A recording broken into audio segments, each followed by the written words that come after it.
नमस्कार दोस्तों, आप सभी का स्वागत है टेक मोडली चैनल पे। और आज की इस वीडियो में odoo ट्यूटोरियल में हम जानने वाले हैं कि किसी भी डेटाबेस का बैकअप कैसे लेते हैं और एटलीस्ट जो डेटाबेस आप यूज़ कर रहे हो उसका बैकअप हम कैसे लेंगे, राइट? तो इससे पिछले वीडियोस में मैंने बात करी थी कि आप उसको देख कैसे सकते हैं। तो आपको लोकल होस्ट अपने पोर्ट नंबर /web/database/manager पे जाना होता है, जो कि आप इस यूआरएल एड्रेस में देख सकते हैं। ठीक है, यहाँ पोर्ट मैंने चेंज किया है। पोर्ट कैसे चेंज करते हैं ये भी हमने पिछले वीडियोस में बात करी है, तो आप प्लेलिस्ट फॉलो कीजिए, उसमें आपको दिखेगा।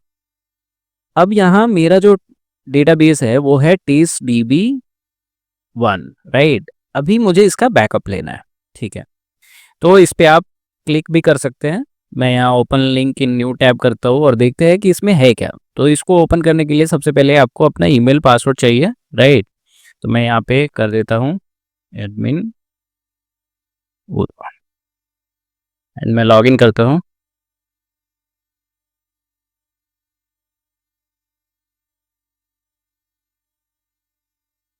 तो यहाँ हम उस डेटाबेस के अंदर हैं। उस डेटाबेस के अंदर हम सारे मॉड्यूल्स देख पा रहे हैं। ठीक है, अभी हमारे पास ये डेटाबेस है और इसका हम बैकअप लेने वाले हैं। तो इस पे बैकअप पे क्लिक करेंगे। ठीक है, और बैकअप पे क्लिक करने के बाद आपको मास्टर पासवर्ड डालना पड़ेगा। अब बात ये है कि मास्टर पासवर्ड मिलेगी कहाँ? तो मास्टर पासवर्ड आपको मिलेगा आपने जहाँ पे भी odoo को इंस्टॉल किया होगा। ठीक है, तो मैं यहाँ इंस्टॉल प्रोग्राम, चूँकि मैंने इंस्टॉल करते वक्त इसका एक लोकेशन दिया था, यहाँ odoo 17 करके है, यहाँ पे मैंने किया था। और यहाँ पे ये फ़ोल्डर स्ट्रक्चर होता है। आपने बाय डिफ़ॉल्ट लोकेशन पे किया होगा तो सी ड्राइव के अंदर होगा, आपको चेक करना पड़ेगा। और जहाँ भी आपने odoo इंस्टॉल किया है वहाँ सर्वर होगा, उसमें जाना है। सर्वर में जाने के बाद आपको ना यहाँ पे odoo.conf फाइल मिलेगा, जिसको हम कॉन्फ़िगरेशन फाइल बोलते हैं, राइट? इसको किसी भी एडिटर के थ्रू आप ओपन कर सकते हैं। तो जनरली हम नोटपैड प्लस प्लस करते हैं। ओके, और यहाँ पे आप देखिए एडमिन पासवर्ड जो लिखा होता है ना, वही होता है आपका मास्टर पासवर्ड। ठीक है, लेकिन ये मास्टर पासवर्ड पूरी तरह से एन्क्रिप्टेड है या हैश वैल्यू है। एन्क्रिप्टेड नहीं, हैश वैल्यू है। ठीक है, यहाँ देख सकते हैं कि ये हेक्साडेसिमल वैल्यूज हैं। अगर हम इसको डालते हैं, सो लेट्स से कि मैं इसको यहाँ पे मास्टर पासवर्ड की तरह डालता हूँ, आप यहाँ पे देख पाइएगा। तो मैं एग्जैक्ट इनपुट नहीं डाल रहा हूँ, मैं हैश वैल्यू डाल रहा हूँ। तो जब बैकअप पे क्रिएट करूंगा तो यहाँ पे एक एरर आएगा मेरे को। देखिए, database backup error, access denied, क्योंकि वो पासवर्ड नहीं है। तो जनरली पासवर्ड कैसे काम करता है कि सबसे पहले आप कोई भी डेटाबेस का पासवर्ड सेट करते हैं, उसकी हैश वैल्यू स्टोर होती है। और अगेन अगर आप वही हैश वैल्यू यहाँ एज अ इनपुट देंगे तो फिर उसकी हैश वैल्यू कैलकुलेट होगी और वो कभी मैच ही नहीं होगी, राइट? तो इस तरह से होता है। अभी हम क्या करेंगे इस एरर को रिजॉल्व करने के लिए, तो हम जाएंगे यहाँ पे। ठीक है, और यहाँ पे हम इस पासवर्ड को रीसेट करेंगे। तो हम इसको रीसेट करके कुछ भी रख सकते हैं। ठीक है, so let's say test at master. ठीक है, ये मेरा पासवर्ड हो गया। अभी मैं इसको सेव कर लूँगा। ठीक है, सेव करने के बाद आपको पता है कि कोई भी चेंजेस आप करते हैं तो आपको odoo 17 की सर्विसेज को रिस्टार्ट करना पड़ता है। तो वो मैं यहाँ से रिस्टार्ट करूँगा और जैसे ही ये रिस्टार्ट हो जाता है फिर से मैं ट्राई करूँगा। ठीक है, तो अब फिर से मैं ब्राउज़र पे जाऊँगा और यहाँ पे बैकअप से रिमूव करके मैं फिर से मैनेजर पे जाऊँगा, नहीं तो वो एरर शो करता रहेगा। ठीक है, और बार-बार रिस्टार्ट जब आप सर्विसेज करते हैं तो थोड़ा-सा टाइम लगेगा इसको फिर से रीइनिशिएट करने में सारे सर्विसेज को। ठीक है, तो अभी ये थोड़ा-सा टाइम लेगा। हाँ, अभी हो चुका है। ठीक है, अब बैकअप पे क्लिक करते हैं। अब हमें मास्टर पासवर्ड भी पता है, सो टेस्ट एट मास्टर। ठीक है, डेटाबेस नेम जो हम बैकअप कर रहे हैं और किस फॉर्मेट में कर रहे हैं, यहाँ pgdump कस्टम फॉर्मेट है, ये भी आप कर सकते हैं। क्या होता है हम बाद में वीडियो में बात करेंगे। जिप फाइल आप सभी को पता होगा, राइट? तो जिप में हम रखते हैं, ये कॉम्प्रेस फाइल फॉर्मेट है। उसके बाद हम बैकअप करते हैं। ठीक है, बैकअप प्रोग्रेस में है और अभी बैकअप होना चाहिए। ओ, database backup error, command pgdump not found. ठीक है, अब इस एरर को कैसे रिजॉल्व करेंगे?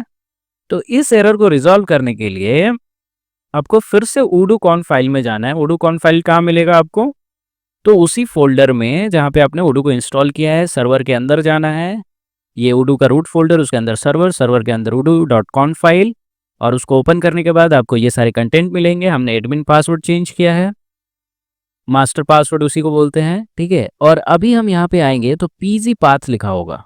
ठीक है, यहाँ पे अब पीजी पाथ के आगे आप देख सकते हैं कि कुछ भी नहीं है, या इन सम केसेस यहाँ पे नन लिखा होगा, ठीक है। तो नन लिखा है तो उसको रिमूव करना है, और पीजी पाथ में आपको पोस्टग्रेस एसक्यूएल के बिन फोल्डर का लोकेशन डालना है। तो अब मैं पोस्टग्रेस जहाँ पे इंस्टॉल किया है वहाँ पे जाता हूँ, तो वो भी मेरा इसी डायरेक्टरी के अंदर है, ठीक है। तो यहाँ पे मैंने डेटाबेस इंस्टॉल करके रखा है पोस्टग्रेस, एंड यहाँ पोस्टग्रेस एसक्यूएल है, ठीक है। आपने जहाँ पे भी इंस्टॉल किया है वहाँ से बिन फोल्डर को कॉपी करना है आपको, ठीक है। और यहाँ पे बिन फोल्डर ये रहा, ठीक है। और देखिए एरर मैसेज को ध्यान से देखिए, क्या बोल रहा है, PG dump not found. PG dump क्या है, एक EXE फाइल है। तो हम इस बिन फोल्डर में सर्च करते हैं कि पीजी डंप है क्या, तो हम यहाँ पी पे क्लिक करेंगे और पीजी डंप को ढूंढेंगे, और ये देखिए पीजी डंप EXE करके आता है, ठीक है। ये एक एप्लीकेशन है जो हेल्प करता है डेटाबेस बैकअप को लेते वक्त, ठीक है। तो इसीलिए ये वाली फाइल चाहिए। तो हम इस फाइल का लोकेशन नहीं देते हैं, हम क्या करते हैं, इस फोल्डर जिस फोल्डर में वो अवेलेबल है उसका लोकेशन देते हैं, और इस लोकेशन को हम ले जाके यहाँ कॉन फाइल के अंदर पीजी पाथ पे सेव कर देते हैं, ठीक है। सेव करने के बाद चूंकि हमने चेंजेस करा है कॉन फाइल में, तो रिस्टार्ट करना पड़ेगा सर्विस। अभी हम यहाँ पे रिस्टार्ट कर देंगे, ठीक है। जैसे ही हम रिस्टार्ट करेंगे, फिर से हम ब्राउजर में जाएंगे, और जहाँ पे हम ओडू एक्सेस कर रहे हैं वहाँ पे हम फिर से ट्राई करेंगे, ठीक है। तो सर्विसेज रिस्टार्ट हो गए होंगे, नहीं होंगे तो यहाँ पे एरर आ जाएगा, ठीक है। रिस्टार्ट होने में ज़्यादा वक्त नहीं लगता है, और यहाँ पे फिर से हम मैनेजर टाइप करेंगे। यूआरएल को हमेशा ध्यान में रखिएगा, ठीक है। और ये थोड़ा सा टाइम लेगा, और यहाँ पे ये ओपन होगा, ठीक है, ठीक है। अभी हो गया। उसके बाद हम बैकअप पे क्लिक करेंगे। आपने जो मास्टर पासवर्ड सेट करी है, तो हमने पासवर्ड सेट करी है test@master, ओके। यहाँ से हम देख सकते हैं test@master, ये डेटाबेस नेम है, और ये फॉर्मेट हमें बैकअप करना है। अब हम बैकअप पे क्लिक करेंगे, ठीक है, और इस बार बैकअप हो जाना चाहिए। तो यहाँ देखिए पहले से ज़्यादा टाइम लगता है, क्योंकि अभी अगर एरर होता कहीं पे तो ये अभी तक थ्रो कर चुका होता। तो दो बातों का ध्यान रखना है कि सबसे पहले अगर आपका मास्टर पासवर्ड वैसे फॉर्मेट में नहीं है जिसमें आप रीड कर पा रहे हैं, तो सबसे पहले उसको चेंज कीजिए। चेंज करेंगे तभी आप समझ पाएंगे। प्रोडक्शन सर्वर में आप कैसे करेंगे ये मुझे इसका अभी आइडिया नहीं है, वो मैं फाइंड आउट करूँगा, बट लोकल होस्ट में हम ऐसे ही कर रहे हैं। और वैसे ये पासवर्ड चेंज करना इतना आसान नहीं है, ठीक है, जब प्रोडक्शन में है तो, क्योंकि वो प्रॉब्लम कर सकता है बाकी यूजर्स के लिए, ठीक है। और हर किसी को एक्सेस प्रिविलेज भी नहीं होता है, ठीक है। यहाँ पे तो हमने मास्टर पासवर्ड चेंज कर दिया। चेंज करने के बाद हमने पीजी पाथ जो था उसमें अपना पीजी डंप EXE का पाथ दिया, यानी कि उसके रूट फोल्डर जो बिन होता है पोस्टग्रेसक्यूएल का, उसका पाथ दिया। और उसके बाद ये दोनों एरर खत्म हो गए, और ये थोड़ा सा सर्च करेगा। उसके बाद आपको ये ऐसा पॉपअप आएगा जहाँ पे इस फाइल नेम में आप देख सकते हैं कि आपके डेटाबेस का नाम और डेट, ईयर एंड मंथ लिखा हुआ है, ठीक है, और कॉम्प्रेस जिफ्ट फोल्डर, ठीक है। तो आप इसको एक लोकेशन पे सेव कर लीजिए। तो लेट से मैं डी में ही जाता हूँ, ठीक है, और यहाँ पे इंस्टॉल्ड प्रोग्राम के अंदर उडू के अंदर ही सेव कर लेता हूँ, ठीक है, उडू 17, और यहाँ पे सेव करता हूँ, ठीक है। एक नया फोल्डर क्रिएट करता हूँ, DB बैकअप, ठीक है। वैसे जनरली हमें ये करना नहीं चाहिए, मैं इसलिए कर रहा हूँ कि ट्यूटोरियल में हम उडू को यूज़ कर रहे हैं, तो हमेशा उसी को रेफर करेंगे, ठीक है। और मैंने यहाँ पे बैकअप कर लिया, और बैकअप चाहिए होगा जब हम रिस्टोर डेटाबेस वाला वीडियो देखेंगे, ठीक है। तो अभी ये बैकअप हो चुका है, यहाँ पे आप देख सकते हैं कि इसकी बैकअप हो चुकी है, ठीक है। थोड़ा सा टाइम लग सकता है इस प्रोसेस को कंप्लीट होने में, ठीक है, वो आपके ब्राउज़र पे डिपेंड करता है। चूँकि मैं यहाँ पे ब्रेव यूज़ कर रहा हूँ, तो ब्रेव में ये होता है जनरली, लास्ट में यहाँ जाके अटक जाता है, ठीक है, बट कोई बात नहीं। तो ऐसे बैकअप कर सकते हैं। बैकअप का फ़ायदा क्या होता है, ऑफ कोर्स आपका डेटा सेफ रहता है, और जब भी डेटाबेस आपका करप्ट होता है वहाँ से आप फिर से गो बैक करके चीज़ों को आराम से इंपोर्ट कर सकते हैं, उस डेटाबेस को रिस्टोर कर सकते हैं, और आपकी चीज़ें नॉर्मली चलती है। तो यहाँ पे ये हो चुका है, ठीक है। इसके कंटेंट क्या होंगे, कैसा दिखता है इसका फाइल, वो सब हम देखेंगे बट नेक्स्ट वीडियोज़ में। इस वीडियो में इतना ही।